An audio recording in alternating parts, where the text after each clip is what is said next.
تو خواتین بھی تھی موجود کلاس میں، تو انہوں نے کہا اللہ تعالیٰ نے ہمیں جماعت سے محروم کیا ہوا ہے، 99% امت کبھی مسجد جاتی ہی نہیں، جمعے کی نماز میں ٹوٹل پورا کر کے نکل آتے، کیا ہو رہا ہے مسجدوں کی طرف، تمہیں اللہ کو پکارنا ہے ادھر آؤ، فجر اور عشاء کے وقت مغرب کے وقت بچے ہمارے مسجدوں میں پائے جائیں، بچیاں بھی ملتی ہے. کیوں ہے حدیث بچی بھی بتائیں، نماز سے اللہ تعالیٰ آپ کو صحیح راستہ دکھاتے ہیں، یہ ذرا حدیث مجھے بھی سنائے، کہاں لکھی ہے؟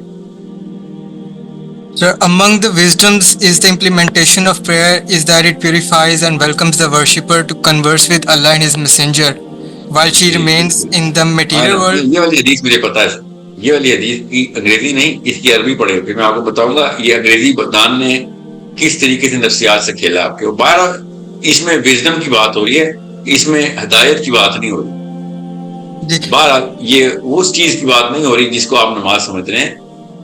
یہ جو آپ نے حدیث پڑھی ہے نا، اس میں اقامہ کا لفظ ہے، اقامہ عربی میں، نیچے کیا لکھا انگریزی میں انہوں نے پڑھے ذرا دوبارہ حدیث بتائیں. یہ نماز میں نہیں ہے، نماز میں تو تزکیہ ہے، implementation of everyone's prayer کے اندر وہ وزڈم ہے. اقام الصلاح کے اندر وہ وزڈم ہے، صلاح میں تزکیہ ہے، اقام الصلاح میں وزڈم ہے. اب آپ بتائیں اقام الصلاح میں کیا وزڈم ہے، وہاں سے آنی تھی گائیڈنس، سمجھ رہے ہیں؟ گائیڈنس کا مطلب وہی نہیں ہے، میرا مطلب ہے وزڈم، شعور آنا تھا. تو آپ بتائیں کون سے بزرگان ہیں ہمارے اقام الصلاح کر کے دیے، پچھلی کتنی نسلوں نے اقام الصلاح کر کے دیے؟ یہ آپ سے کس نے کہا کہ اقام الصلاح ہوئی دنیا میں؟ کیونکہ انہوں نے اپنی پڑھی ہے، اس لیے ان کو وہ والی چیز نظر جی وہ بھی انہوں نے جنہوں نے پڑھی ہے. مگر آپ بتائیں کتنے بچے اپنے مسجد پہنچائے اپنی نسل کے؟ ہم کتنی فجر کی صفحے بھر کے ہم بڑے اور جوان ہوئے. اقام الصلاح ہوتی ہے جب پوری امت ایک صف میں بند جائے، فجر کی نماز میں، عشاء کی نماز میں، ظہر اور عصر کی نماز میں، صرف جمعے کی نماز میں نہیں. ہم نے تو ایسے کام کیا ہے کہ پاکستان کی، آج میں ایک سیشن کر رہا تھا اور حدیث تھی کہ جماعت کی نماز میں نا نفاق کیسے چلا جاتا ہوتا ہے. تو خواتین بھی تھی موجود کلاس میں، تو انہوں نے کہا اللہ تعالیٰ نے ہمیں جماعت سے محروم کیا ہوا ہے، ہمیں تو علت ہے. میں یہ سوچ رہا تھا کہ کہاں سے علت لی انہوں نے.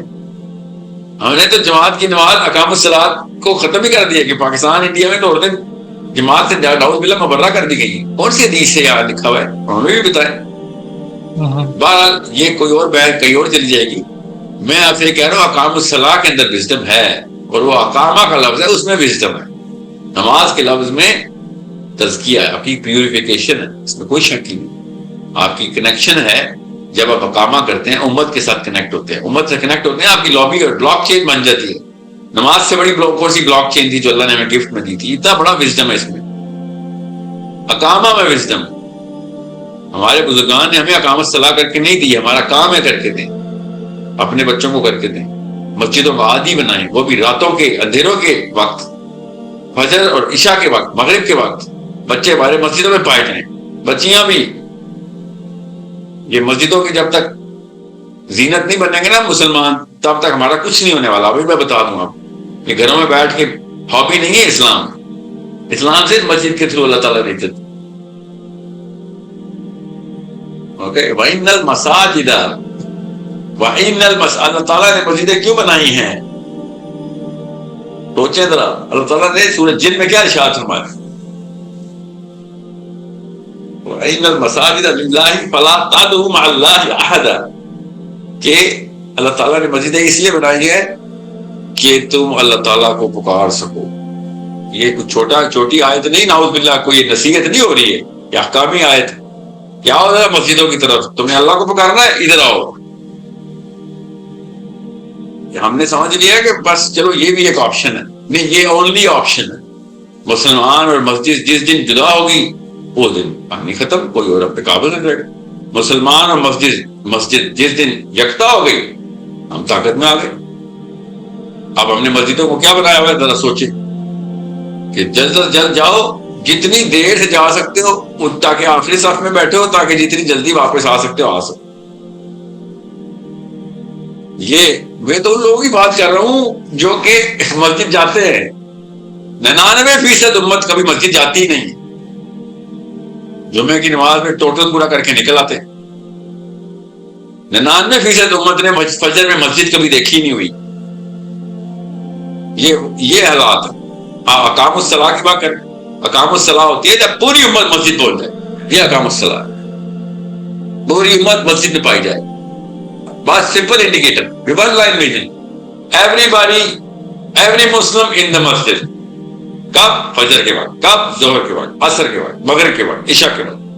ایوری ڈے مسلمان مسجد میں جائیں گے اقام الصلاح. اس کا اب یہ والے کانٹیکسٹ کے اندر اب وہ حدیث دوبارہ پڑھ.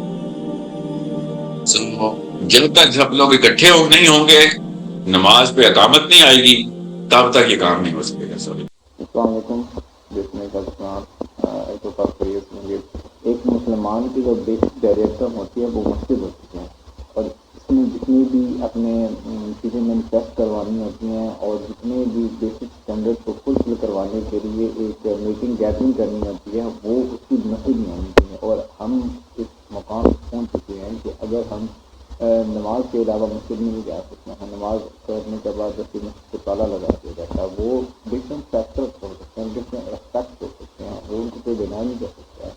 مگر ہم نے مسجد کو صرف ایک شخص کی ریپوٹیشن کے لیے اور صرف اس کو تذکیے کے لیے رکھ دیا کہ حالانکہ جو صحابہ کرام ہے, جو نبی علیہ السلام سے تعلیمات دیکھنے کو ملتی ہیں, تو مسجد کیونکہ وہ پولیٹیکل ہیڈ ہوتا تھا پولیٹیشنس کا, وہاں پہ ساری وہ جتنی بھی سیاست جتنی بھی پالیٹکس کی جاتی تھی وہ مسجد سے ہی نوبلائز کر کے کی جاتی, مسجد سے چینلائز کیا جاتا تھا. مگر اب ہماری سوسائٹی میں کیا ہو چکا ہے کہ ایک عورت جو کہ ایک پوری نسلوں کے لیے ذمہ دار ہوتی ہے, اس کو مسجد میں ہی جانے کا وہ کر دیا گیا کہ آپ مسجد میں نہیں جا سکتے, آپ نے گھر میں ہی اپنا وہ جو بھی کیسٹیفکیشن اور لائسنس کرنا تھا آپ اس کے علاوہ مسجد میں نہیں جا سکتے. ہمارے حالات اتنا ڈائلاما بن چکا ہوا ہے کہ ہم تو جو مرد حضرات ہیں وہ بھی مسجد میں جانے کے لیے ان کو بھی لاک اپ میں مسجد رکھنا چاہیے, اس کے علاوہ وہ وہاں پہ خود کو گھٹن محسوس کر رہے. چلیے اس لیے الفاظ دیکھنے کو ملتے ہیں, سننے کو ملتے ہیں, ہم جمعہ میں چل کے لے جا سکتے ہیں, سرپرائز تھوڑا سا سکتے ہیں.